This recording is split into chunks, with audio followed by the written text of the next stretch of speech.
അടിമാലിയിൽ ക്യാൻസർ ബാധിതയെ കെട്ടിയിട്ട് പണം കവർന്ന സംഭവത്തിൽ ഇരുട്ടിൽ തപ്പുകയാണ് പോലീസ്.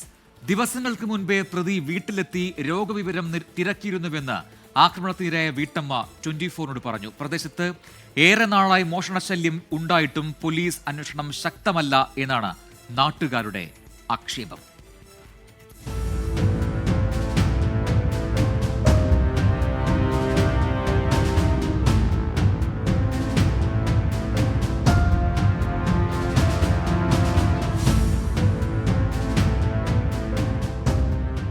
എന്നെ പോലത്തെ ഇതുപോലെ ദയനീയാവസ്ഥ കഴിയുന്ന എന്നോട് ഈ ഒരു ചെയ്ത് ഇനി വേറെ ഒരു രോഗിക്ക് ആ പണം നല്ലവരായ ജനങ്ങൾ മൊത്തം പിരിച്ചതിന് വീടില്ല, ഞങ്ങൾക്കൊരു കിടപ്പാടില്ല, ഒരു നേരത്തെ ആഹാരം തന്നെ നാട്ടുകാർ തരണം.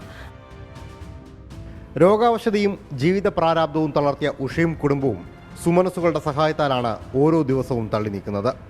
ഇതിനിടയിലാണ് ചികിത്സയ്ക്കായി സൂക്ഷിച്ച പണവുമായി മോഷ്ടാവ് കടന്നു കളഞ്ഞത്.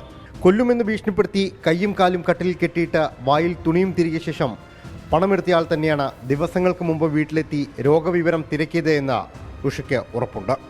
ഇത് പൈസ തന്നില്ലേ കൊന്നു കളയുള്ളെന്നാ അവൻ പറയണേ, ഇറുമ്മിക്കൊണ്ടാ പറയണേ, നല്ല സ്വരത്തിലല്ല പറയണേ. അന്നേരമാണ് ഞാൻ പറഞ്ഞത് അവിടെ അന്നേരം ഓർമ്മ വന്നത്, പേടിച്ച് ഓർമ്മ വന്നു. അവിടെയുണ്ട് തൊണ്ട മൊത്തം ഉണങ്ങി ഉമ്മിനീരിറക്കാൻ പറ്റണില്ലല്ലോ. അങ്ങനെ കിടന്ന് എത്ര സമയം കിടന്നു എന്ന് പോലും എനിക്കറിയത്തില്ല.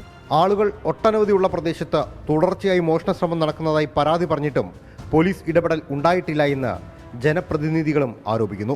ആളുകളെ ഭയപ്പെടുത്തുന്ന രീതിയിൽ ഒരു സംഭവം ഈ അടുത്ത കാലങ്ങളിലായിട്ട് ഇവിടെ ഉണ്ടാവുന്നുണ്ട്. പോലീസ് അതിൽ നമ്മൾ പരാതി കൊടുത്തു. രാത്രി ഒരു പെട്രോളിംഗ് ഉണ്ടെന്ന് പറഞ്ഞു. അപ്പോൾ ഇന്നലെ പോലീസുകാർ ഈ വിഷയവുമായി ബന്ധപ്പെട്ട് ഇവിടെ വന്നപ്പോൾ ഞാൻ ചോദിച്ചു, ഒരു മാസ്ക് മാൻ എന്ന് പറഞ്ഞൊരു പയ്യനാണ്, അവനെ ഞങ്ങൾ കണ്ടു, പക്ഷെ പിടിക്കാൻ പറ്റിയില്ല എന്നുള്ള രീതിയിലാണ് ഇന്നലെ സംസാരിച്ചിരിക്കുന്നത്. അതേസമയം പ്രതിയുടേത് എന്ന് സംശയിക്കുന്ന വിരലടയാളം കേന്ദ്രീകരിച്ച് അന്വേഷണം നടക്കുകയാണ് എന്നാണ് പോലീസ് പറയുന്നത്. 24 തൊടുപുഴ.